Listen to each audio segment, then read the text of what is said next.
Alamin kung paano pakinabangan ang mga hiling halaman mula sa Garden of Eve.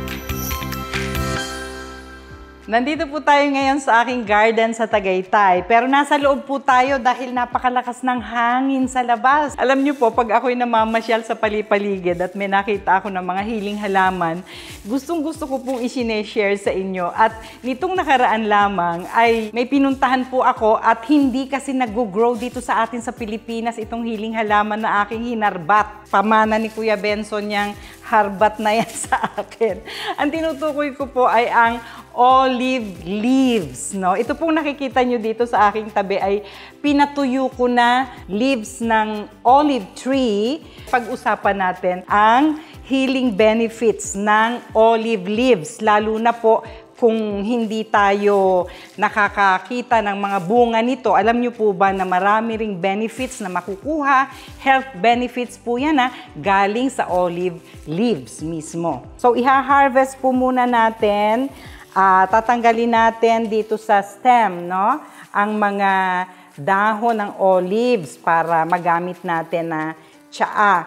Ang dahon po nito ay matigas, no? Very woody din po ang kanyang tangkay at hindi siya mahirap i-dry. Ito na po ang malinis na dahon. Nahugasan na po natin itong malinis na mga dahon ng olives.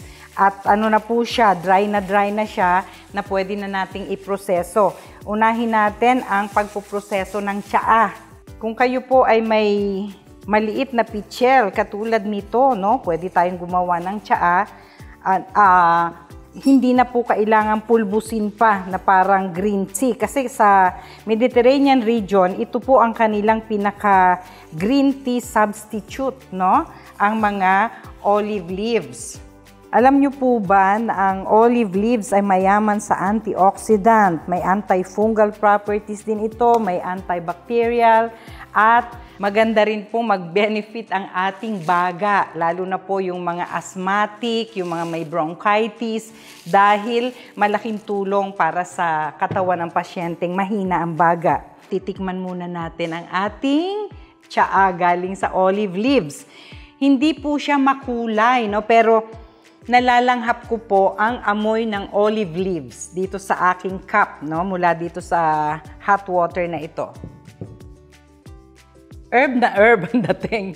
Hindi ko lang ma-compare ngayon doon sa green tea na sinasabi po ng mga taga-Mediterranean region na mas hindi nila po natitikman at ito nga ang kanilang sinasubstitute, ang dahon ng ating olives. Abangan po sa mga susunod na Garden of E ang paggawa naman natin ng tincture mula sa olive leaves na marami ring benepisyo para sa kalusugan, lalo na sa ating baga.